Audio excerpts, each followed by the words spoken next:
not take any advice or products offered here today as being endorsed by AFSA. You should make financial decisions based on careful consideration and research of this and other information provided on retirement planning. So there we are. I've done the disclaimer. Take good notes, ask questions during the Q&A, and here's the part that you'll love. After the Q&A, there's going to be a happy hour with wine and snacks, and our presenters have agreed to stay and over a glass of wine to continue to answer your questions. So thank you all for being here, and with that, I will introduce the first speaker, G.B. Bose of Washington, Retirement Planning Specialist, and he'll be followed by Patrick Beagle of Wealth Crest. Please save your questions for the end for Q&A, and now get ready to take notes. Welcome. Thanks.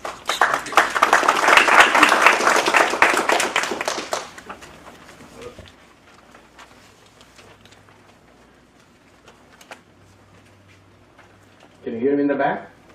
Is it too loud? Yes. It's too loud. Too loud? Alan? I need someone else. Is that good?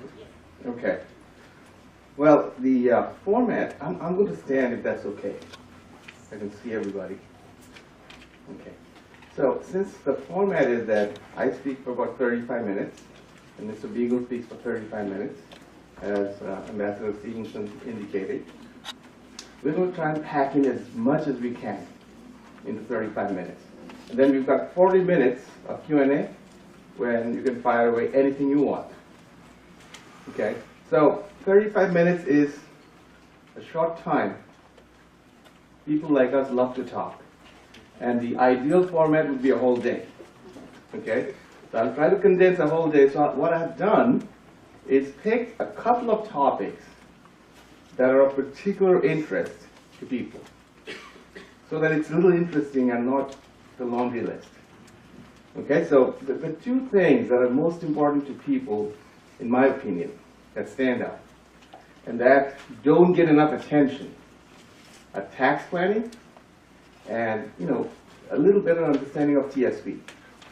How does TSP factor in the making of a happy retirement from a financial standpoint? So, let me jump into this, and then I'll come back and try and tie it all together. This busy slide that you see is in a handout. I know you cannot read it from the back. It's too small. So, in the package that we have, and I'll come back to the package later on, in the package that we have given you from Washington Retirement Planning Specialist, if you pull out syllabus part 2, and go to page 35, same as the page number at the top right corner. This is the slide. I was privileged, before I start, thank you very much, AFSA, for inviting us. It's a privilege. Thank you, Janet. Thank you, Ambassador. Todd. Is Todd still here? Okay. Todd, thank you very much. Right here. It's a real honor. And we have had the privilege of also working with a lot of you, probably a dozen ambassadors that work with us, so we're very privileged, and I'm delighted to be here. So, about a year or so back, I had the privilege of being invited by OPM to shed some light on what they could do to make TSP better, the Thrift Savings Plan. And here's their problem.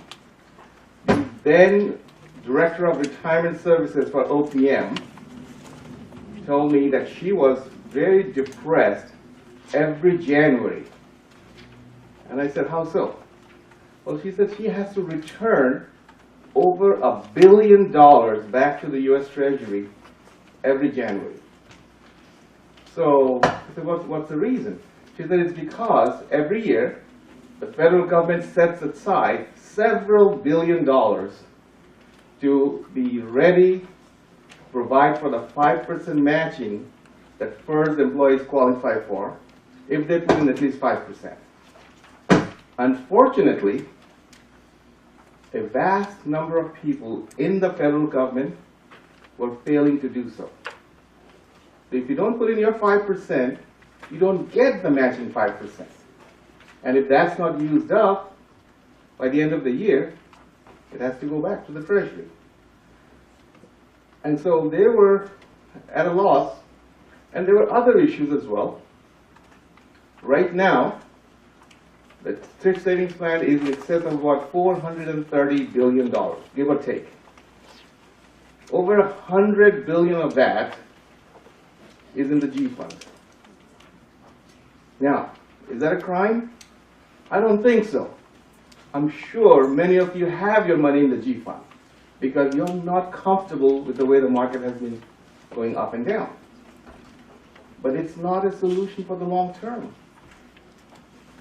As an example, well, let's leave the example for the question and answer. So, this was one of my slides for that OPM presentation. I thought I would share it with you.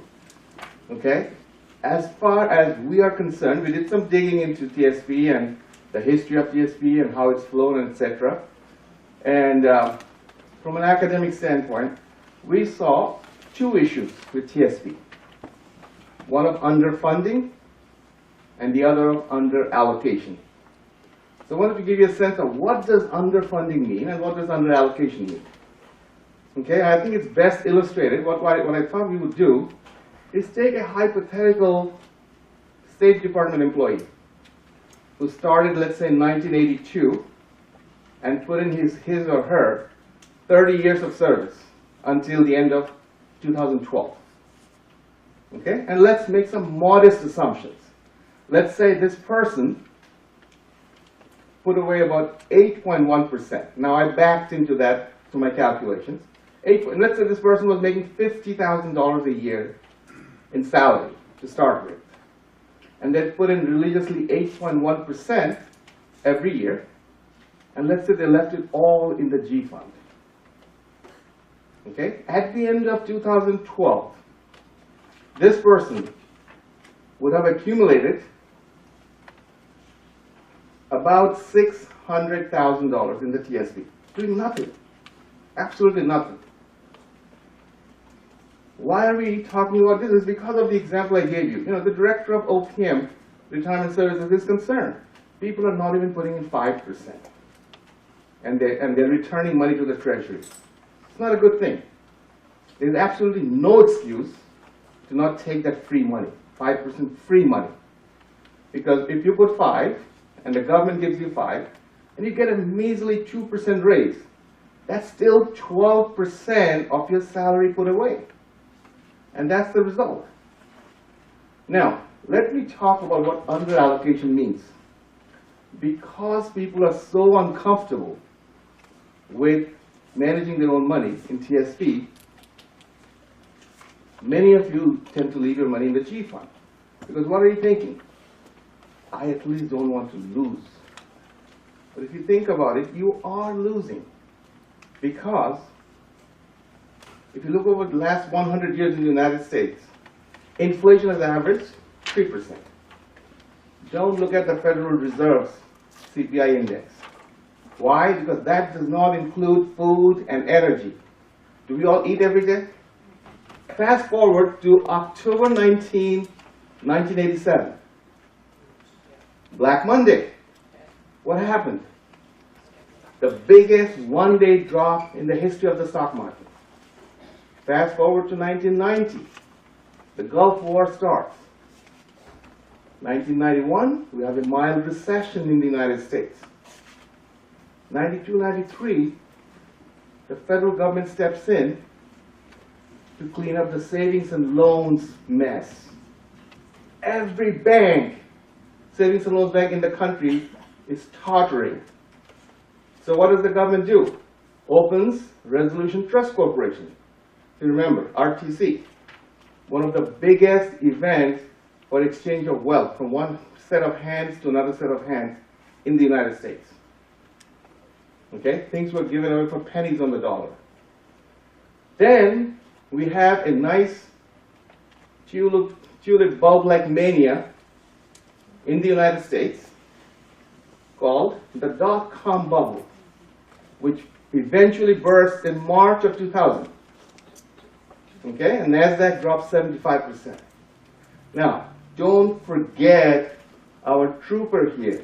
Our trooper is continuing to put 8.1% every paycheck. Okay? So this is all happening in real time. And then, 2001, we get attacked by the terrorists. 9/11 happens. Okay? We go into a recession straight away through 2003. And then people get disgusted with the stock market and they start flipping homes, buying and selling residential property. So what do? We create a housing bubble which eventually bursts in 2006. Millions of Americans lose their homes. And then, end of 2007, the dark clouds are gathering and we get the biggest recession post World War II. And the second worst in the nation's history, the Great Recession. 2011, we have a very sharp up and down. And then finally our trooper arrives. 30 years, I am done, I'm leaving the federal government with full benefits. I'm ready to retire. These numbers would have held true in spite of all of these events happening from 1982 to 2012. So, is the TSP a good vehicle? This is a no-brainer. Okay? It does help you. Can you improve upon it? Absolutely. That's why we exist. You come to us after you're done, and then we take care of you. So, that's a story for a different day. But the fact is, the TSP does work. You have to stop looking at it every lunchtime. And then it'll work. Okay? All right. Now, here are some few things about TSP. Since last show of hands, how many of you are CSRS, the old civil service system? Oh, FSRDS or CSRS? Huh? No. That's. I'm talking about the old system. Yeah. The old system, how many? Quite a few. Okay. And the rest, I'm assuming, are all FSPS? Okay. No, any first? A few first. Okay. So, the majority are first. So, here's what you have to keep in mind, that if you want to contribute into the TSP, everybody can put in 18,000. If you're over 50, you can add an additional 6,000. And you get a 5% matching from the federal government. It doesn't matter how you direct this 24,000 or 18,000. Doesn't matter. You can put it all, if you choose to, in the Roth TSP. Okay, why is that beneficial? Here's why. If you put it all in the traditional, your matching 5% always goes into the traditional TSP. Always. You don't have a say in that. It's a gift. Okay? But the 6%, the 6,000 and the 24 and the 18,000 that you are contributing can go in any quantity, either into the Roth or the traditional TSP, or a combination thereof. Okay, what are the consequences? Let's say you have a $100,000 salary. If you put 24,000 into the Roth TSP, you do not get a tax deferral. Okay, your tax bill, if you're in the 30% bracket, then you pay an additional 30% tax on that 24,000. That would be $7,200. Okay?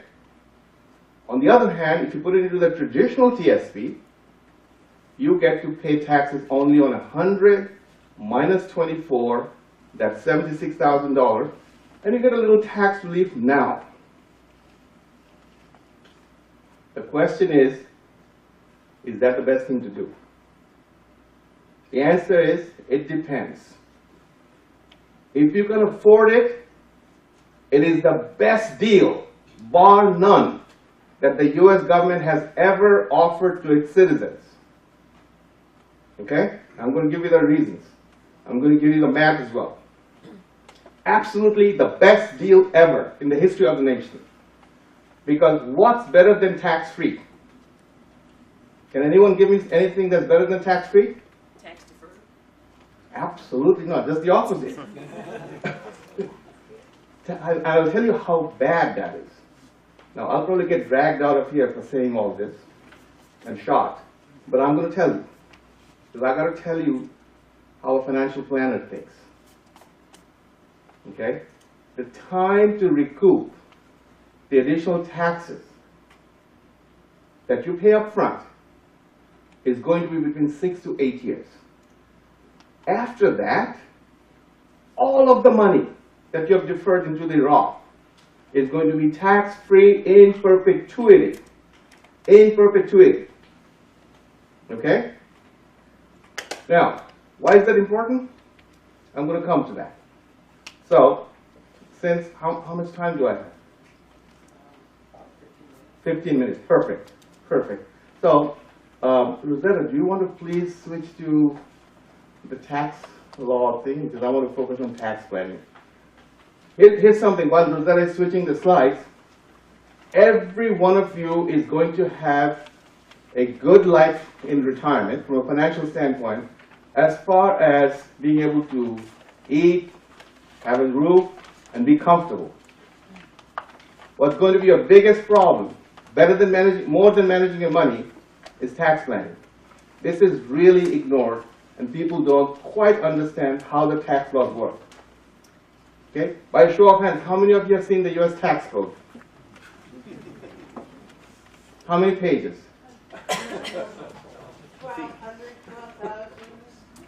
74,600 and counting. Okay? When was this first started?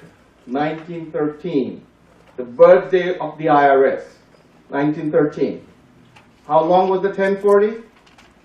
3 pages, including the instructions. Okay? So we have come a long way, baby. Okay? That's how it is. It's 74,600, and the biggest thing on the agenda of the new president, whoever that is going to be tax reform. Okay? It has to be. Because we've got a national debt that's at $18.5 trillion and climbing. We love to, analyze this. I won't get into this, maybe during Q&A. Just bring up a question about the national debt, and I'll give you my perspective on that. But let's get back to this, since we only have 10 to 15 minutes. This is what made everything possible. And one confusion that most people have is that the Roth TSP has nothing to do with your Roth IRA. They're two separate things. And you can still do Roth IRAs and IRAs even if you do your Roth TSP. Okay? You can max out. So let's say if you have a $100,000 salary and you're putting in $24,000 and you get, let's say, $5,000 matching, $29,000. You can still do, if you're over 50, an additional $6,500. If you're married, $13,000 additional contributions. And I'm going to now introduce why that's possible and the consequences of that. Big consequences. So here's what happened. TIPRA 2006 stands for Tax Increase Prevention and Reconciliation Act of 2006. Sounds like the federal government. This was done during President George Bush's term. Summer of 2006, TIPRA 2006 was passed. An innocuous tax law which you guys didn't care about. It became effective during President Obama's first term, January 1st, 2010. That's when it became effective. What is it? Well, it allowed people making more than $100,000 adjusted gross income to be able to convert their tax-deferred money to tax-free money as long as they were prepared to pay the taxes up front. Okay? Before that, even if you wanted to, you couldn't. Now, why is this significant? Here's why. By allowing that, you can now make $1 million a year. Even Hillary Clinton can do it if she wants to. All she has to do is pay the taxes. She's getting a lot of fees. That's okay. After 2010, you're allowed to do it. Okay, so how does this affect you? Well, here's what happens. Think of all of your money that you have to be in 3 distinct buckets. Bucket number 1, your taxable bucket. You've got to pay taxes on that every year, whether it's salary, pension, Social Security, doesn't matter. You pay taxes on that. Bucket number 2, your tax deferred bucket. TSP, in the traditional TSP, 401ks, IRAs, whenever you have gotten a tax deferral, that's where it's accumulating, and it's very substantial for most people. Bucket number 3 is your tax-free bucket, which is once you get your Roth IRA or your Roth TSP, once you get your money into the Roth buckets, you never ever pay taxes. And I'm going to show you now why that's so important. Okay? Here's the typical scenario for me. At least 3 or 4 times every week. Someone in their 60s who has retired will come to see me and say, I'm really happy, I've got a nice pension, and I don't know if I should start Social Security, maybe I should wait until full retirement age, which is 66 or 67, but I've got a good cash flow and I can get money from elsewhere. And by the way, I've got a $900,000 TSP, and it's tax deferred, it's in bucket number 2, I don't know to touch it for the next 8 years. Let's say this person is 62. At 70 and a half, I don't have a choice. I must take money out. Because of what? Required minimum distribution. You don't have a choice. So my strategy is that I'm going to live comfortably, go around the world, have fun, and then when I get to 70 and a half, I'll take the least amount of money out and just pay taxes on that. There's nothing I can do. That's the law. So here's how it goes every time. I tell them, how about converting this to a Roth? And I said, what do you mean? I said, well, let's say you convert $100,000. And they say, well, I'm in the 30% tax bracket, state and federal combined. So what's that going to cost me? I said, $30,000. You got to be kidding. $100,000? You want me to pay $30,000 in taxes when I don't need to? That doesn't make any sense. Incidentally, 99.9% of the people in this country do this. They just wait until 70 and a half, and that's one of the best laid schemes of the IRS to trap you, really trap you. Here's how. Listen to me. This is how it works. If you convert 100,000, just indulge me for a few minutes. You now have paid 30,000 from your pocket, and you're really upset. Let's say this 100,000 is sitting on the Roth now, and you make what? 5% a year. Okay? So how long will it take for you to recoup that 30,000? 6 years, right? 5,000 a year. Because on the 100,000, if you make 5%, that's 5,000 and it's totally tax-free. Okay? So, I'm sorry? No, you must not ever, ever touch money from the retirement, but that would defeat the purpose of this exercise. You have to find it somewhere else. If you don't have it, then you don't do it. Wouldn't make sense for you because you have cash flow issues. This is for people, and there are many people that can do this. And there are some elegant strategies to be able to do this without upsetting your lifestyle. That's prime. You must be happy every morning. Otherwise, it's no good. You don't want to be unhappy. Okay? So let's say you do this, and in 6 years they're recouped. Now that 100,000 plus every penny it makes is tax-free in perpetuity, and that 100,000 will not be included in the calculations for required minimum distribution at age 70 and a half. So theoretically, if you can do this exercise, and it doesn't, unlike other tax laws, it doesn't have to stop at age 70. You can continue to convert beyond age 70, and if you can theoretically convert everything to Roth and pay the taxes up front, you will never pay taxes on your retirement money. Now let's contrast this with what most people are doing. Okay? They say, well, I don't need to pay taxes now. I'm going to wait until 70 and a half. And then I'm going to pay my little bit. And then let's say I live for 20 years, 25 years. Whatever I have not used goes to my beneficiaries. They use it for 30, 40 years, and if there's anything left, that goes to their children.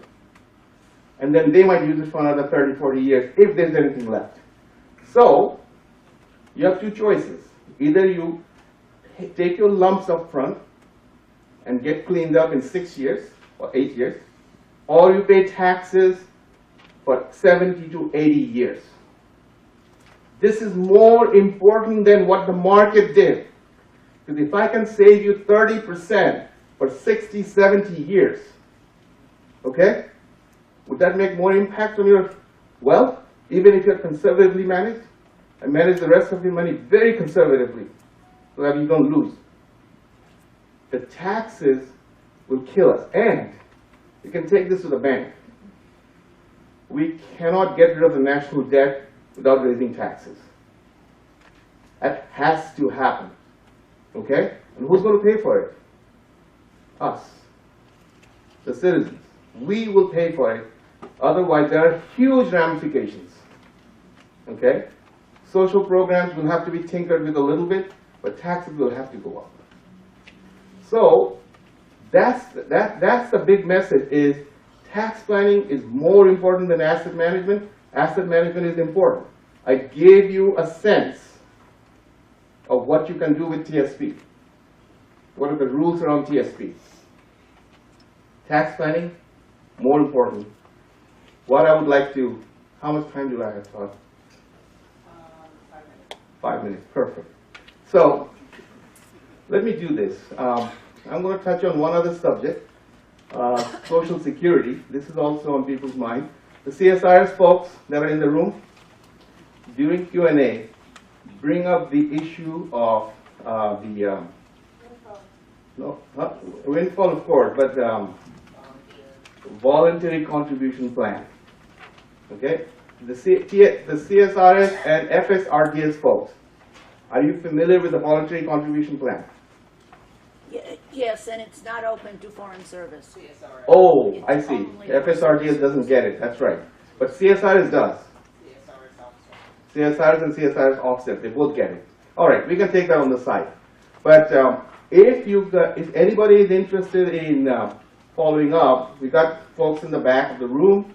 You can sign up for a consultation. We'll be happy to create an analysis that will tell you whether Roth conversions make sense for you or not, and what are some of the options with your TSP.